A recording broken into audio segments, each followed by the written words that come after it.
Արամ Հովհաննիսյանն ազատվել է Հայաստանի Հանրապետության ներքին գործերի փոխնախարարի Հայաստանի Հանրապետության ոստիկանապետի պաշտոնից։ Վերհիշենք, ով է Արամ Հովհաննիսյանը, ինչ սկանդալներով է աչքի ընկել պաշտոնավարման տարիներին։ Արամ Հովհաննիսյանը կադրային ոստիկան է, կարիերան սկսել է 1990-ականներին որպես միլիցիոներ Արտաշատի ներքին գործերի բաժնում։ Հետո բարձրացել է ծառայողական աստիճաններով, զբաղեցնելով տարբեր ղեկավար պաշտոններ։ 2023 թվականի հունվարին նշանակվել է Հայաստանի Հանրապետության ոստիկանության պետ, միաժամանակ զբաղեցնելով ներքին գործերի նախարարի տեղակալի պաշտոնը։ Նա նաև գեներալ-մայորի կոչում ունի, որը ստացել է 2022 թվականին։ Սկանդալներ եւ քննադատություններ։ 2024 թվականին հետ կհաղորդեց, որ Արամ Հովհաննիսյանի որդին Հրաչյա Հովհաննիսյանը 2015 թվականին աճուրդով գնել է Երևանի Շենգավիթ վարչական շրջանում գտնվող հողամաս, որը նախկինում ծառայել է որպես ոստիկանության կայանատեղի։ Նա նաև ապօրինի շինարարություն է իրականացրել հարակից համայնքային հողամասում, որը հետագայում օրինականացվել է Երևանի քաղաքապետարանի որոշումներով։ Այս գործարքները քննադատության առարկան դարձան։ Ենթադրվում էր, որ դրանք հնարավոր են դարձել Արամ Հովհաննիսյանի պաշտոնական դիրքի շնորհիվ։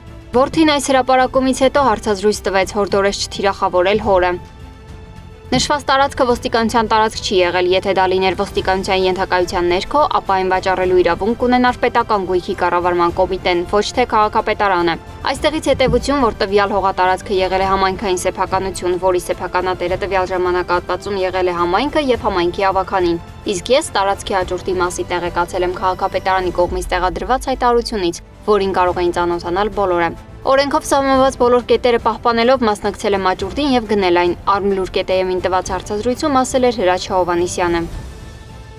2024 թվականի մայիսին Տավուշ անուն հայրենիքի շարժման ընթացքում Արամ Հովհաննիսյանը աչքի ընկավ իր վարքագծով եւ ոստիկանին ոչ հարիր խոսույթով։ Նա բողոքի ակցիայի մասնակիցներին անվանել էր լակոտներ, համբալ։ Նրա հրահանգով ցուցարարների նկատմամբ կոշտ միջոցներ էին կիրառվել, բազմաթիվ քաղաքացիներ էին ձերբակալվել։ 2025 թվականի հունիսի 2-ին վարչապետ Նիկոլ Փաշինյանի հրամանագրով Արամ Հովհաննիսյանը ազատվել է Հայաստանի Հանրապետության ոստիկանապետի պաշտոնից։ Պաշտոնական պատճառներ չեն նշվել, սակայն մամուլի հրապարակումներ կան այն մասին, որ նա աշխատանքից ազատվելու դիմում է գրել հենց Փաշինյանի հորդորով։ Սվետլանա Թորոսյան, Նոնա Գևորգյան, ABC Media։